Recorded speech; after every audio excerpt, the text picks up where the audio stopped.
Hello friends, welcome to Dina's channel. இன்னைக்கு நம்ம சேனல்ல கார்த்திகை தீபம் ஸ்பெஷல் அப்பம் ரெசிபி எப்படி பண்றதுன்னு பார்க்க போறோங்க.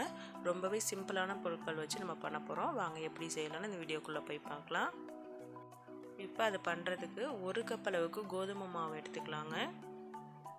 1/2 கப் அளவுக்கு அரிசி மாவு. எந்த கப்ல மெஷர் பண்றீங்களோ அதே கப்ல எல்லா பொருளும் எடுத்துக்கோங்க. வெல்லம் பாத்தீங்கன்னா 3/4 கப்ல இருந்து 1 கப் அளவுக்கு வெல்லம் எடுத்துக்கலாங்க. அதுக்கு 3/4 கப் அளவுக்கு தண்ணி சேர்த்து வெல்லம் வந்து நல்லா கரைச்சி எடுத்துக்கலாம். பாகுபதம் எதுவும் வேண்டாங்க, வெல்லம் கரைஞ்சாலே போதும். இது கூட ஒரு 2 ஏலக்காவும் தட்டி சேர்த்து இது நல்லா கரைய விட்டுலாங்க. வெல்லம் நல்லா கரைஞ்சோம்னா நம்ம வடிகட்டி சேர்க்க போகிறோம். இப்போ பாருங்கள், வெல்லம் வந்து நல்லாவே கரைஞ்சிருச்சுங்க. இப்போ வந்து ஸ்டவ் ஆஃப் பண்ணிவிட்டு நம்ம இதை வந்து ஃபில்டர் பண்ணி எடுத்துக்கலாம். டைரெக்டாக மாவுலேயே ஃபில்டர் பண்ணிடுங்க. சூடாக இருக்கும் போதே நம்ம இதை ஃபில்டர் பண்ணி சேர்த்துக்கணும்.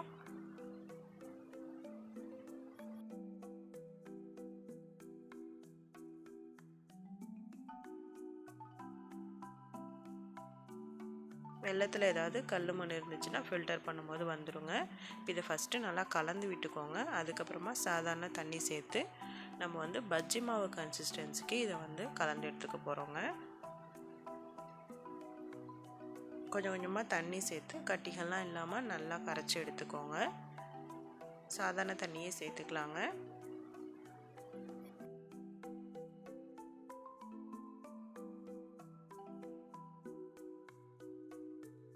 இந்த பக்குவத்துக்கு நம்ம மாவு கலந்து எடுத்துக்கணுங்க. இப்போ இது கூட 1/4 டீஸ்பூன் போல் பேக்கிங் சோடா வந்து சேர்த்துக்கோங்க. 1/4 டீஸ்பூன் உப்பு சேர்த்துக்கலாம். சேர்த்துட்டு கலந்துக்கலாங்க. நல்லா கலந்துக்கோங்க.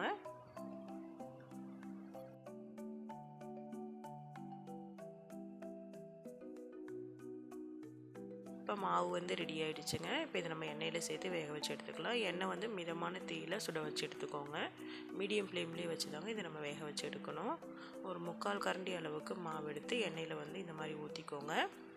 ஒரு 2 செகண்டுக்கு அப்புறம் இந்த மாதிரி மேல் எழும்பி வரும். அதுக்கப்புறமா நம்ம திருப்பி விட்டு வேக வச்சு எடுத்துக்கலாங்க. மீடியம் ஃப்ளேம்லேயே வேக வச்சு எடுத்திங்கன்னா தான் உள்ளெல்லாம் நல்லா வெந்து வருங்க.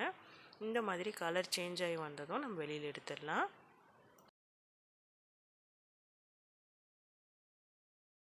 இப்போ மீதி இருக்க மாவையும் இந்த மாதிரி சேர்த்து வேக வச்சுக்கலாங்க. நீங்கள் 2-3 போடுறீங்க அப்படின்னா ஃபஸ்ட்டு இந்த மாதிரி ஒரு குழிக்கரண்டியில் மாவு ஊற்றிட்டு இது மாதிரி மேலெழும்பி வந்ததும் அடுத்த குழிக்கரண்டி மாவு வந்து நீங்கள் ஊற்றிக்கோங்க. இதே மாதிரி திருப்பி போட்டு வேக வச்சு எடுத்துக்கோங்க. மீடியம் ஃப்ளேம்லேயே வச்சு நல்லா வேக வச்சு எடுத்துக்கோங்க. இதுவும் நல்லா கலர் மாறி வந்ததும் நம்ம வெளியில் எடுத்துடலாம். அவ்வளோதாங்க, வெளியில் எடுத்துடலாம். இதே மாதிரி நம்ம எல்லா மாவையும் சேர்த்து வேக வச்சு எடுத்துக்கலாங்க. ரொம்பவே சிம்பிளாக நம்ம வீட்டில் இருக்கக்கூடிய பொருட்கள் வச்சு நம்ம இந்த அப்பம் வந்து பண்ணிடலாங்க.